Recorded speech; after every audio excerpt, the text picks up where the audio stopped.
ಆಂಧ್ರಪ್ರದೇಶದ ಪ್ರವಾಸದಲ್ಲಿರುವ ಪ್ರಧಾನಿ ನರೇಂದ್ರ ಮೋದಿ ಅವರು ಇಂದು 13,430 ಕೋಟಿ ರೂಪಾಯಿ ವೆಚ್ಚದ ವಿವಿಧ ಅಭಿವೃದ್ಧಿ ಯೋಜನೆಗಳಿಗೆ ಶಂಕುಸ್ಥಾಪನೆ ಮತ್ತು ಉದ್ಘಾಟನೆ ನೆರವೇರಿಸಿದರು. ಕಾರ್ಯಕ್ರಮದಲ್ಲಿ ಆಂಧ್ರಪ್ರದೇಶದ ರಾಜ್ಯಪಾಲ ಎಸ್ ಅಬ್ದುಲ್ ನಜೀರ್, ಮುಖ್ಯಮಂತ್ರಿ ಚಂದ್ರಬಾಬು ನಾಯ್ಡು, ಉಪಮುಖ್ಯಮಂತ್ರಿ ಪವನ್ ಕಲ್ಯಾಣ್ ಸೇರಿದಂತೆ ಇತರರು ಉಪಸ್ಥಿತರಿದ್ದರು.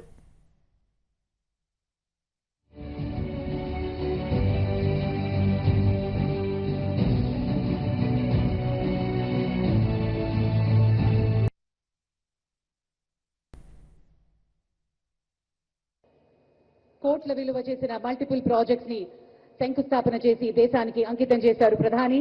గట్టిగా మనందరం చప్పట్లతోటి కృతజ్ఞతలు తెలియజేస్తున్నాం. ఈ సందర్భంగా ಬಳಿಕ ಪ್ರಧಾನಿ ನರೇಂದ್ರ ಮೋದಿ ಕಳೆದ 11 ವರ್ಷಗಳಲ್ಲಿ ಭಾರತದಲ್ಲಿ ಆರ್ಥಿಕತೆ ಏರುಗತಿಯಲ್ಲಿ ಸಾಗಿದೆ. 2047ರಂದು ಸ್ವಾತಂತ್ರ್ಯದ ಶತಮಾನೋತ್ಸವ ವರ್ಷದಲ್ಲಿ ವಿಕಸಿತ ಭಾರತದ ಕಲ್ಪನೆಯೂ ಸಾಕಾರಗೊಳ್ಳಲಿದೆ. ಈ ಮೂಲಕ 21ನೇ ಶತಮಾನವು ಹಿಂದೂಸ್ತಾನದ ಶತಮಾನ ಆಗಲಿದೆ. ಈ ನಿಟ್ಟಿನಲ್ಲಿ ಎಲ್ಲ ಕ್ರಮ ತೆಗೆದುಕೊಳ್ಳಲಾಗುತ್ತಿದೆ ಎಂದರು. ದೇಶವು ಹಲವಾರು ಕ್ಷೇತ್ರಗಳಲ್ಲಿ ಉನ್ನತಿ ಸಾಧಿಸುತ್ತಿದೆ.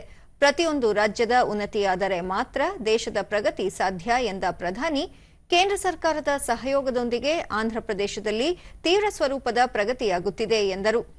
11 ವರ್ಷಗಳ ಹಿಂದೆ ದೇಶದಲ್ಲಿ ಕಾಂಗ್ರೆಸ್ ಸರ್ಕಾರ ಇದ್ದ ಸಮಯದಲ್ಲಿ ವಿದ್ಯುತ್ ಸಮಸ್ಯೆ ಹೇರಳವಾಗಿತ್ತು. ಗ್ರಾಮೀಣ ಪ್ರದೇಶಗಳಲ್ಲಿ ವಿದ್ಯುತ್ ಎನ್ನುವುದು ಕನಸೇ ಆಗಿತ್ತು. ಆದರೆ ಇಂದು ವಿದ್ಯುತ್ ಕ್ಷೇತ್ರದಲ್ಲಿಯೇ ಅಗಾಧ ಪ್ರಗತಿಯಾಗಿದೆ. ಪ್ರತಿಯೊಂದು ಗ್ರಾಮಕ್ಕೂ ವಿದ್ಯುತ್ ಪೂರೈಕೆ ಆಗುತ್ತಿದೆ. ಇಡೀ ವಿಶ್ವವೇ ಭಾರತದತ್ತ ದೃಷ್ಟಿ ಹಾಯಿಸುವ ಮಟ್ಟಿಗೆ ಭಾರತದ ದಾಖಲೆ ಬರೆಯುತ್ತಿದೆ ಎಂದರು. सरकार में अभूतपूर्व प्रगति हो रही है. आज दिल्ली और अमरावती मिलकर तेज विकास की दिशा में आगे बढ़ रहे हैं. और जैसा चंद्रबाबू ने कहा, इस तेज गति को देखकर के मैं कह सकता हूं कि 2047 में आजादी के जब 100 साल होंगे, विकसित भारत होके रहेगा. अभी बाबू ने बहुत ही भावना के साथ अपने विचारों को व्यक्त किया, लेकिन मैं विश्वास से कहता हूं कि 21वीं सदी हिंदुस्तान की सदी होने वाली है. 21वीं सदी 140 करोड़ हिंदुस्तानियों की सदी होने वाली है.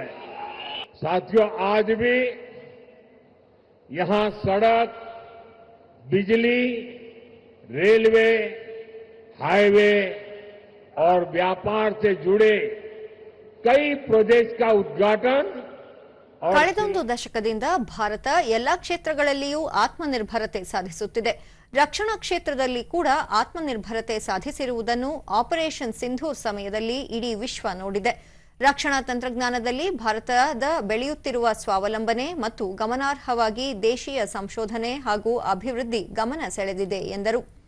ರಕ್ಷಣಾ ಕ್ಷೇತ್ರ ಮಾತ್ರವಲ್ಲದೆ ವಿಜ್ಞಾನ ಮತ್ತು ತಂತ್ರಜ್ಞಾನ, ಬಾಹ್ಯಾಕಾಶ ಕ್ಷೇತ್ರದಲ್ಲಿ ಸ್ವಾವಲಂಬನೆ ಸಾಧಿಸುವಲ್ಲಿ ಭಾರತ ಮುಂಚೂಣಿಯಲ್ಲಿದೆ. ದೇಶೀಯ ನಾವೀನ್ಯತೆ ಮತ್ತು ತಂತ್ರಜ್ಞಾನ ಅಭಿವೃದ್ಧಿಯಿಂದಾಗಿ ಜಾಗತಿಕ ಮಟ್ಟದಲ್ಲಿ ಹೊಸ ಸಂಚಲನ ಸೃಷ್ಟಿಸಿದೆ ಎಂದು ಪ್ರಧಾನಿ ಹೇಳಿದರು. आंध्र प्रदेश चंद्रबाबू जी के नेतृत्व में आत्मनिर्भर भारत की नई ताकत बन रहा है. आंध्रा में मैन्युफैक्चरिंग तेजी से बढ़ रही है.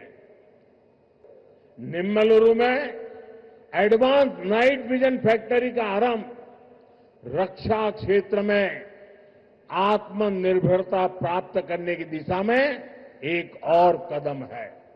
इस फैक्ट्री से नाइट विजन उपकरणों, मिसाइलों के लिए सेंसर और ड्रोन गार्ड सिस्टम बनाने का भारत का सामर्थ्य बढ़ेगा. यहां बने उपकरण भारत के डिफेंस एक्सपोर्ट्स को भी नई ऊंचाई देंगे. और अभी ऑपरेशन सिंदूर में तो भारत के बनी चीजों की ताकत हमने देख ली है. ಇದಕ್ಕೂ ಮುನ್ನ ಪ್ರಧಾನಿ ನಂದ್ಯಾಲ್ ಜಿಲ್ಲೆಯ ಶ್ರೀಶೈಲಂನ ಶ್ರೀ ಭ್ರಮರಾಂಬ ಮಲ್ಲಿಕಾರ್ಜುನ ಸ್ವಾಮಿ ವರ್ಲ ದೇವಸ್ಥಾನದಲ್ಲಿ ಪೂಜೆ ಸಲ್ಲಿಸಿದರು. ಈ ದೇವಾಲಯವು 12 ಜ್ಯೋತಿರ್ಲಿಂಗಗಳಲ್ಲಿ ಒಂದು ಮತ್ತು 18 ಮಹಾಶಕ್ತಿ ಪೀಠಗಳಲ್ಲಿ ಒಂದು ಮಹತ್ವದ ಯಾತ್ರಾ ಸ್ಥಳವಾಗಿದೆ. ಇದು ಆಂಧ್ರಪ್ರದೇಶದ ನಲ್ಲಮಲ ಬೆಟ್ಟಗಳ ಶ್ರೇಣಿಯಲ್ಲಿ ಕೃಷ್ಣಾ ನದಿಯ ದಡದಲ್ಲಿರುವ ಶ್ರೀಶೈಲಂನಲ್ಲಿ ಇದೆ. ಇಲ್ಲಿ ಭಗವಾನ್ ಶಿವನು ಮಲ್ಲಿಕಾರ್ಜುನನ ರೂಪದಲ್ಲಿ ಮತ್ತು ಪಾರ್ವತಿ ದೇವಿಯು ಭ್ರಮರಾಂಬಿಕಾ ದೇವಿಯಾಗಿ ನೆಲೆಸಿದ್ದಾಳೆ ಎನ್ನುವ ನಂಬಿಕೆ ಇದೆ. यज्ञ के स्थित है।